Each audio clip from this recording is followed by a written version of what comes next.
On a vu faut oser. Na vu mututu aya bagarre. Nazo pesa conseil.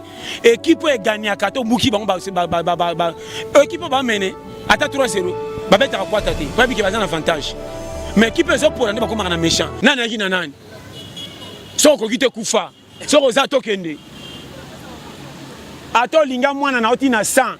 Soko za na guerre bozo kima aleki o kilo boaka ye. Sinon, tu as beaucoup fait bien emballer comme Sukiwa. Sir John, ceux qui, en parlant à challenge, mutuna domaine na à kota na kati ya komba wa. Bien, mutuna domaine na ezala. Toyana mukili lokwa ba joueur. Tokangi photo match biso nyo. Ce matin to kota na terrain farezi moko même mutuna poste na ye. So yaki maso kendo tonganda. So yaki PDG kende na compagnie. So yaki champagne kende mabaya. Nazo mano vérité. So yaki kwado luka ba pine. So yaki chauffeur le kana volant. So yaki moteki chamesa. La tête se comprendre. Sans qui escroc qui n'a pas na poche. La tête se comprendre. Ndempe mutakoza la huissier bagarre na vie commerçant na nzela ntika salate abundi bunda ko mpe patron mbonge boya mutute. A pepe parler bo sali clôture balabala. On ndaka huissier, on ndaka patron, on ndaka journaliste, on ndaka ya chauffeur. Ndenge vieza. Et belé le réseau sanga bango yango wana. Technique de guerre ko bimisa challenge na vie au réussir.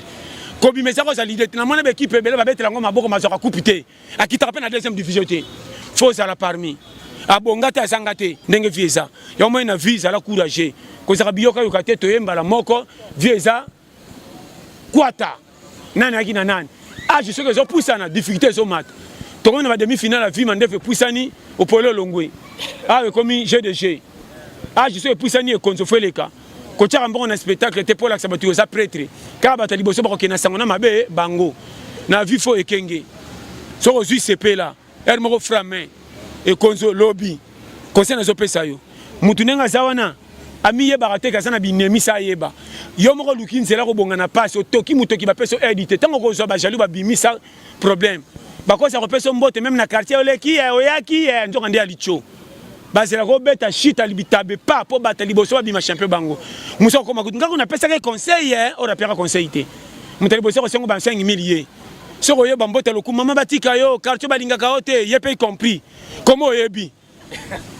yepe na kati na je soma kama mike mon sala attention na pesa information mama na je bisa yo yabi maloko neti muto atezo pesa conscience ko batinda ke détecteur kendo tala ka kolobani pour pesa information to panza sango nango ya moni ke ba sisi botuka na mbote comme tache mikate na munoko oye betika les cas asa kama be na sala mabe to coopérer bien ke na linga bino bo panza ngai de risque. N'êtes-ce pas comprendre? Ma micro so muta yebi ta pesa mbote ndimelo comme tache mikate na munoko. C'est ngani les cas.